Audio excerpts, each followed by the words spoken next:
pick them up.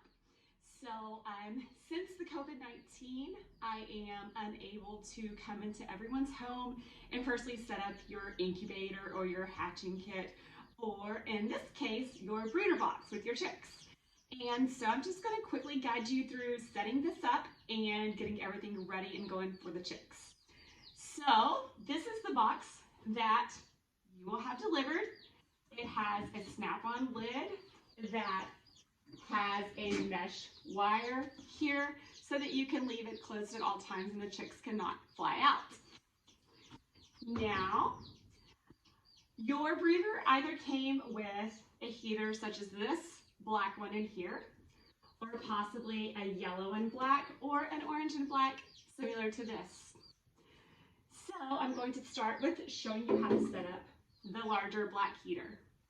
So with this larger black heater, this one here is not plugged in yet, and I simply have the two legs on the bottom. These two are an optional if you want to flip it this way, but I will show you that in a minute. You will set the black base down in the middle, the very center of the brooder box, allowing access for the chicks to roam on both sides. Okay? Whenever you go to take your chicks out, you need to be very careful that you do not touch the hot side, which is the hot plate of this heater. It will burn you very badly, and so any kids need to be under supervision or anything. However, this is a much better solution than having the red heat lamps that we used to do. So I really like these heaters. They're very safe. In homes, you can leave them plugged in 24/7 with no risk of a fire. Then this is how you turn them on with a simple brooder or heater. And so you're going to want to set it on brooder as long as you have the chicks that are under a month old. And I will tell you if you need to set it on heater or another setting for any reason. Now, if you would prefer this to be laying down, that is possible. So all you do is you take the bottom base off. So that's one leg and two legs. Then you get the additional legs that are identical to the ones on the top, and they look kind of like an F. You snap them in, and so the reason why there are different levels, it depends on how close you want the heat source to the chicks. Since there are shavings in this box, generally I would do middle level. I'm going to go ahead and do the highest level on this one to show for demonstration purposes. And you want to make sure that all your legs are on the exact same level. So I'm going to make it as tall as it can possibly be. All four sides just pop in. Make sure you get your cord where it's going to come out. And then once again, you're going to situate this here in the middle of the brooder. The chicks will generally stay underneath this heater for pretty much the first 2 to 3 weeks. And so they will start jumping on top eventually, and then eventually flying out. And so if you prefer this setup, it is up to you if you want it like this or if you want it vertical. Now on to the next brooder option that we have is going to be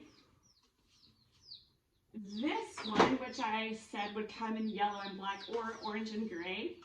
So this is just going to be the exact same brooder setup, and you simply put this in just like this in the middle and plug it in and you're done. This one does not have a switch or options for the heating, so you just plug it in and it's good to go. You can adjust the levels of this simply by pulling off or pushing off the gray. And sometimes you kind of have to work with it. And then you can adjust it however you like. For the age chicks that I have going in today, which are really young chicks, I will leave it in the middle level and sit it back in. Now you also get an empty mason jar. This is for water. Clear tap faucet water, regular faucet temperature is great. Fill it all the way up and then you will screw on this piece, and you will quickly and put it in. It will drip a little bit, but that's okay. For purposes of the video, I'm not going to waste a lot of feed. You will get a feeder similar to this that has the holes in it. It might be the plastic kind or the metal kind. And you will also get a mason jar of food as well as food refills. You will fill the food into the mason jar. The lid will be off. You will screw it on all the way on, and then you will flip it over very fast, and you will situate it into your brooder box. And there you go. So some of our kits do include this plastic piece. This is just a thing I started throwing into some kits just simply because chicks like to make a super mess out of their food and water. So if you want, you do not have to. It's not a must. It's not anything other than if you don't want a huge mess to clean up every time you go to check on the chicks. You will simply just place this inside of the box, and then you will place your feed and water on top of it. They will still get a lot of shavings in the food and water, but it does kind of help a little bit with some of them. So now let's just pretend that this is all set up and ready to go. And your heat source is already plugged in. Then you have your chicks to put in. Okay, so here's the first little guy. He's talkative. You will simply place your chicken.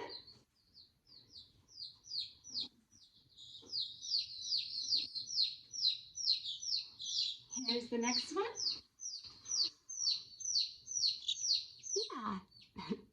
Yeah. And just gently place them in. And I did not discuss much of holding a chicken, so I'll do that with this little Polish here. The proper way to hold your chicken is to have, or your chick, is to have your hand flat and then your top hand over. If you do not have your top hand over, they will fly away or fall out of your hands and possibly die or hurt themselves very badly. So you want to make sure that you have this cupped, and so you can have control of the chick at all times. So here's this little guy or girl. Oh, y'all looking for food? And we have one to go. We have a little Silky here.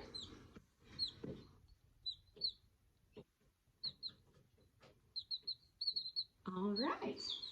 So then I would place them all in the box. I would get the lid. I don't want them to fly out. Put the lid on, and there you have it. So a lot of people ask where to put my brooder or my box whenever you deliver it. It's totally up to you. This is made to be movable, and so you can set it in the living room, in the family room, in the kids' room, wherever, or you can even move it around. You just simply unplug the brooder or the heater box and then plug it back in whenever you're to your destination that you want to go to. And I do recommend you not keeping them in a non-climate controlled, and so if your garage is not heated and air conditioned, I would not suggest keeping them in there. However, anywhere else around the house. You can also take your chicks outside and play with them. That is totally fine. Just make sure that you keep a close eye on them. Make sure there's no dogs or anything predator-wise out in the open that could possibly harm them. And keep a close eye. And last but not least, we're going to talk about the dirty stuff. And so poop. Yeah, they do poop. They poop a lot. Their poop is a runny poo mixed with a liquid pee. And so generally anytime that you are holding your chick or playing with your chick or have your chick out of the box, they are going to poop. And so you might want to have down newspapers or a trash bag or something that you can just quickly throw away before you let the kids or anyone get down the floor with them at your house, unless if you're of course outside. So I hope this was informative and helpful, and I appreciate you watching this video. Be sure and give it a thumbs up and follow us on Instagram at #UrbanEggers. Bye now.